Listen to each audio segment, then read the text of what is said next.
The cameras were rolling when 4-year-old Bryson Cole broke free from his mother's hand, ran directly across the Family Feud stage floor, and threw both arms around Steve Harvey's leg mid-sentence, refusing to let go.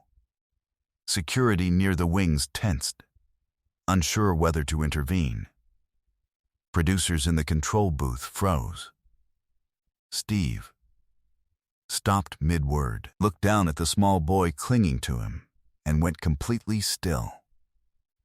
200 audience members gasped in unison. And then, in the strange hush that followed, Bryson looked up and said 5 words that made the entire set stop functioning as a game show for the next several minutes. Don't let them take her.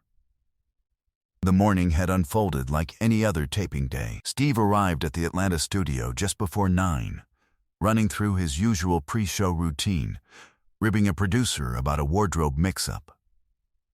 Backstage, Bryson's mother, Keisha Cole, sat with him in the green room alongside their competing family for the day. The Alvarado family from Florida, a large, energetic group of 6 who'd been rehearsing buzzer timing since they arrived.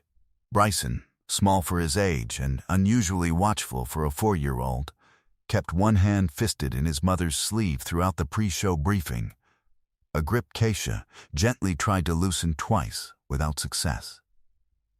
Steve did his usual round of greetings, crouching down to say hello to Bryson, who offered only a brief, uncertain glance before burying his face against his mother's side. Nobody backstage understood what was driving that particular clinginess.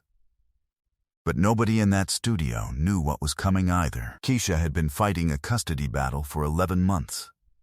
Ever since her ex-partner, Bryson's father Marcus, filed for primary custody following their separation, alleging in court documents that Keisha's irregular work schedule as a rideshare driver made her an unstable primary caregiver. The allegations, which Keisha's attorney argued mischaracterized a temporary period of financial adjustment rather than any ongoing instability, had nonetheless triggered a lengthy family court process that included home visits, psychological evaluations, and a court-appointed guardian ad litem whose recommendations carried significant weight in the eventual custody determination. The case had dragged far longer than either party anticipated, partly due to a backlogged family court docket in their county that pushed hearing dates back repeatedly.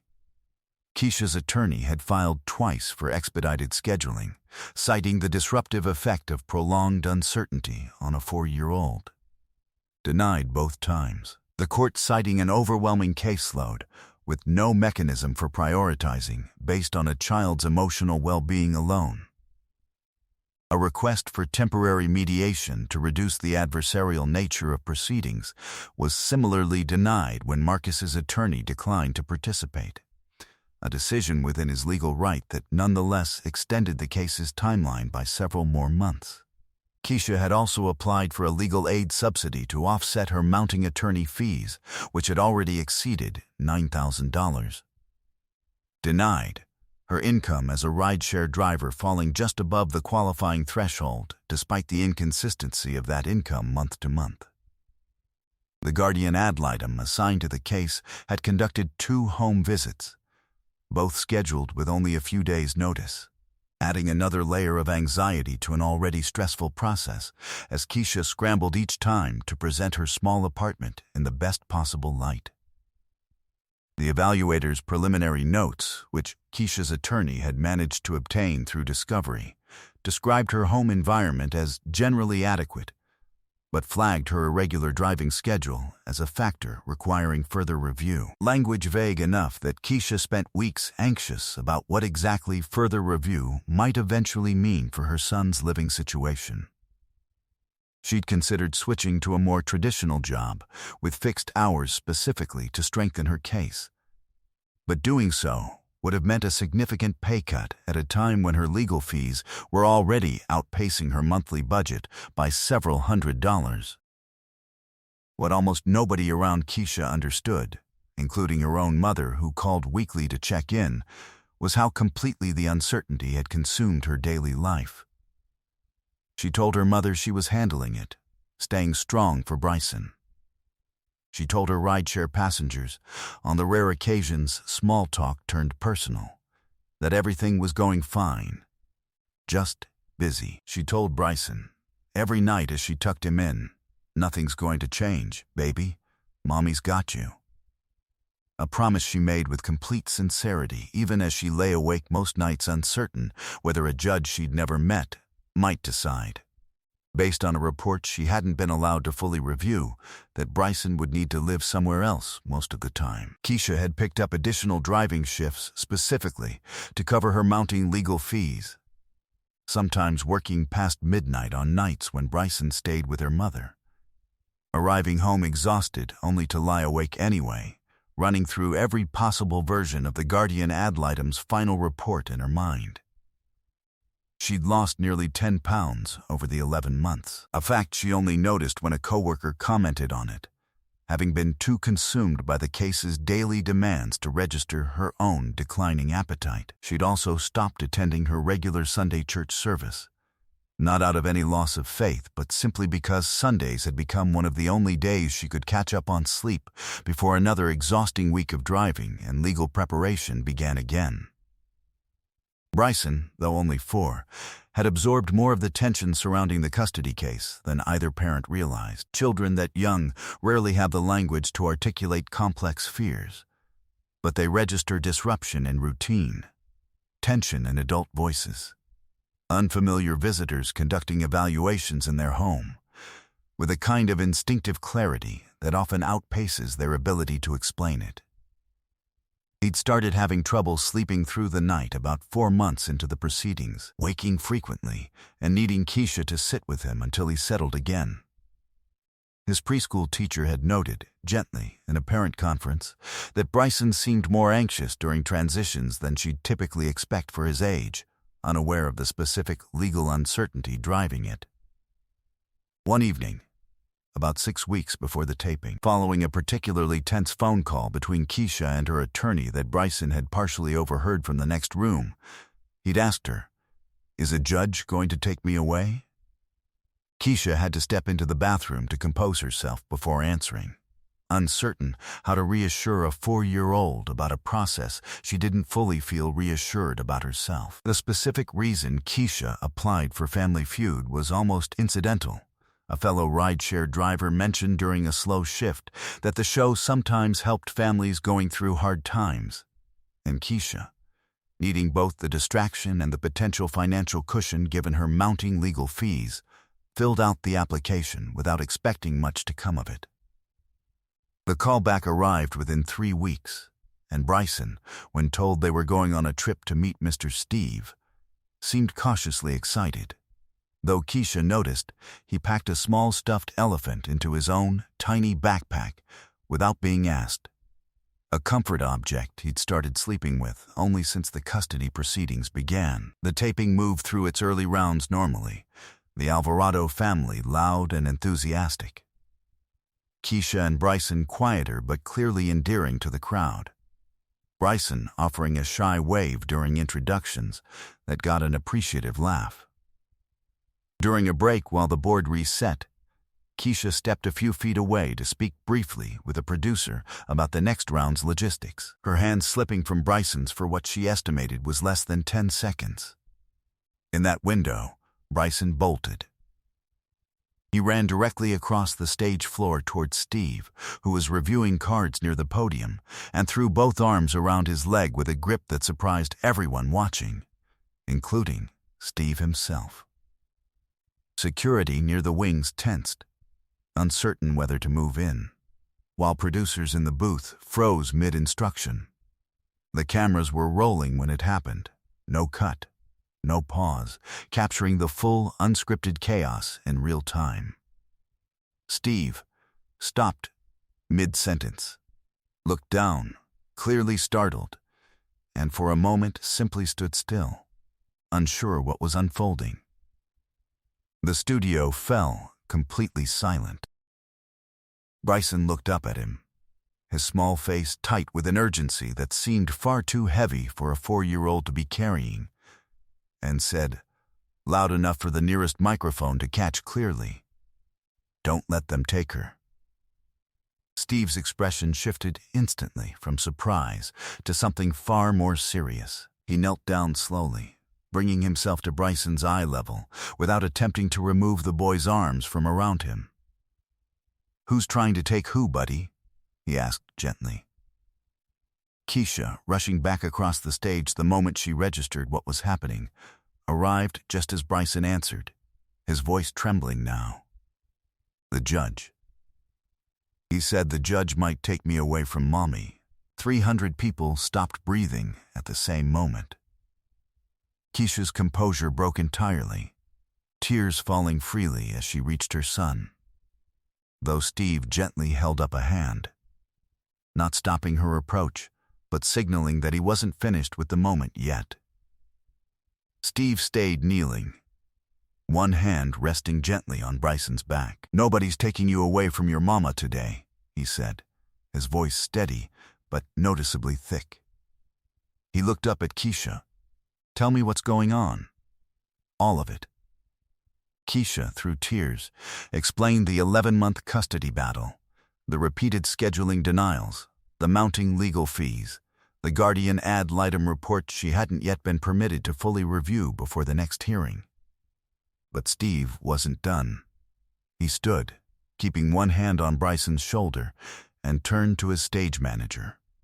"Stop everything," he said.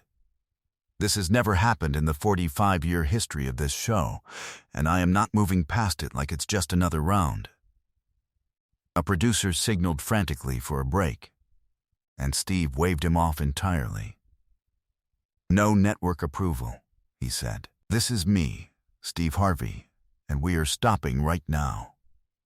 He knelt back down toward Bryson. "Let me tell you something, little man," Steve said. "I know what it is to be scared that the people who love you might get pulled away from you by something you don't understand and can't control. When I was young, there were things happening in my family I didn't have any power over either, and I remember exactly what that fear feels like in your stomach. So I need you to hear me. You are brave for running out here and saying that. That took more courage than most grown men I know." He wasn't finished. Steve pulled out his phone right there on the stage, something no host does mid-taping, and called a contact at a family law advocacy organization he'd worked with previously. "I need a pro bono attorney and a full legal fees subsidy set up for a mother named Keisha Cole today, and I want her custody case flagged for expedited review given the documented impact on her son's well-being," he said into the phone, loud enough for the front rows to hear every word. He hung up before waiting for a response, certain of the answer. He turned to face the cameras directly. "I want to talk to everyone watching at home," he said. "A 4-year-old just ran across my stage because he was more afraid of losing his mother than he was of interrupting a television show in front of millions of people. That tells you everything about what that fear was doing to him at home." Keisha was sobbing now, holding Bryson tightly, and dozens in the audience were crying as well. And then he did something no one expected, even his own producers. He announced that both families, the Coles and the Alvarados, would split the full fast money prize regardless of outcome. The Alvarado family's mother crossed the stage immediately, kneeling beside Bryson and telling him, in both English and Spanish, that families protect each other, and that he'd just proven he already knew that better than most adults do. 3 months after the taping, the expedited legal review resulted in a court date that moved significantly faster than the previous 11 months of scheduling delays. With the pro bono attorney Steve arranged helping Keisha present a clearer, more complete case than her previous, financially strained representation had allowed. The new attorney also successfully petitioned to have Keisha's driving schedule assessed alongside a documented childcare plan rather than viewed in isolation, addressing directly the vague further review language that had haunted her for months.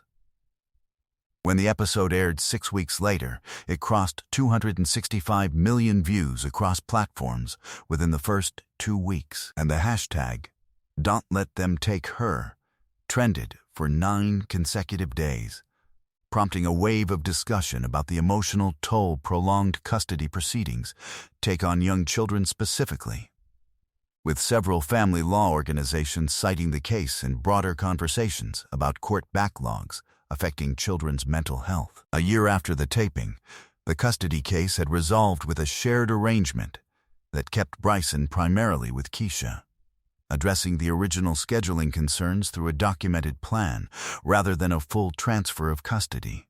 An outcome Keisha said felt fair, and more importantly, felt like something Bryson could finally understand and trust.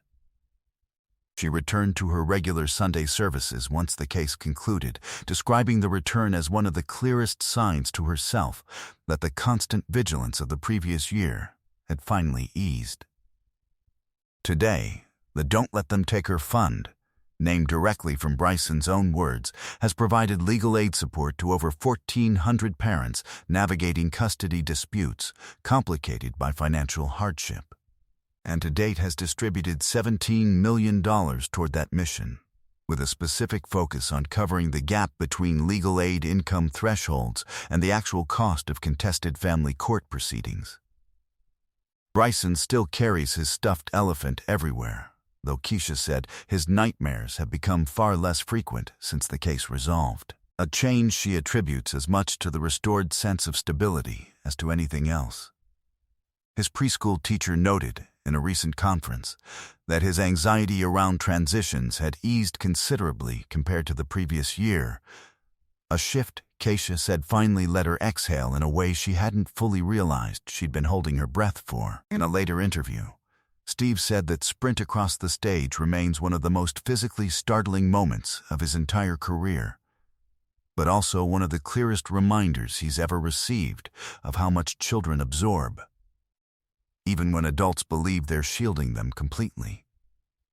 That baby ran across a whole stage full of cameras because his fear was bigger than his shyness, Steve said. You don't ignore that. You can't. Keisha still sends updates to Steve's team periodically, and Bryson, now 5, reportedly asks his mother from time to time whether Mr. Steve can come to his birthday party, a request Keisha has promised to relay every year since. What that unscripted sprint across a stage revealed to a stunned studio and to millions watching afterward wasn't really about one custody case in isolation.